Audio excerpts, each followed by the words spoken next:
Elon মাস্কের সঙ্গে বিবাদ বাড়ালেন ট্রাম্প। টেসলা ও স্পেস এক্সের সহায়তা বন্ধের হুমকি। ইলন মাস্কের প্রতিষ্ঠানগুলোকে দেওয়া শত শত কোটি ডলারের সরকারি ভর্তুকি বন্ধের হুমকি দিয়েছেন মার্কিন প্রেসিডেন্ট ডোনাল্ড ট্রাম্প। বিশ্বের শীর্ষধনী মাস্কের সঙ্গে দীর্ঘদিনের টানাপোড়েনের মাত্রা বাড়িয়ে গতকাল মঙ্গলবার এমন পদক্ষেপ গ্রহণের হুমকি দিলেন প্রেসিডেন্ট ডোনাল্ড ট্রাম্প। এক সময় একে অপরের ঘনিষ্ঠ মিত্র থাকলেও বর্তমানে তারা মুখোমুখি অবস্থানে রয়েছেন। গত সোমবার নতুন করে শুরু হয় ট্রাম্প ও মাস্কের এই দ্বন্দ্ব।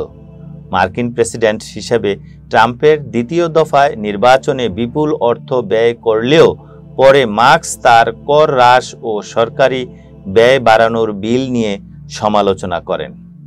বিলটি গতকাল কংগ্রেসের উচ্চ কক্ষে সিনেটে মাত্র এক ভোটের ব্যবধানে 50-51 ভোটে পাশ হয়।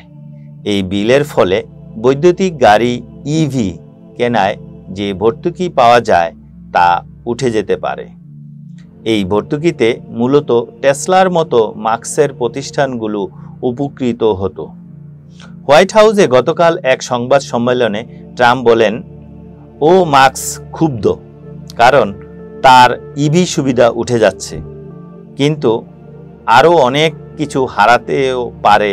ও মাস্ক অনেকবার সরকারি ভর্তুকির বিরোধিতা করলেও পরিবেশ বান্ধব গাড়ি এবং নবায়নযোগ্য জ্বালানি খাতে কাজ করার সুবাদে টেসলা বছরের পর বছর ধরে শত শত কোটি ডলারের কর ছাড় ও সরকারি সুবিধা পেয়ে আসছে।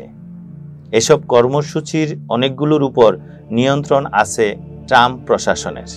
ইভি কেনা বা লিজ নেয়ার ক্ষেত্রে $7,500 ভোক্তা কর ছাড়ও এমন একটি জনপ্রিয় কর্মসূচি, যা সিনেটে পাশ হওয়া নতুন কর বিলের আওতায় পড়েছে। ট্রাম্পের মন্তব্যের পর গতকাল টেসলার শেয়ারের দরপতন হয় 5% বেশি।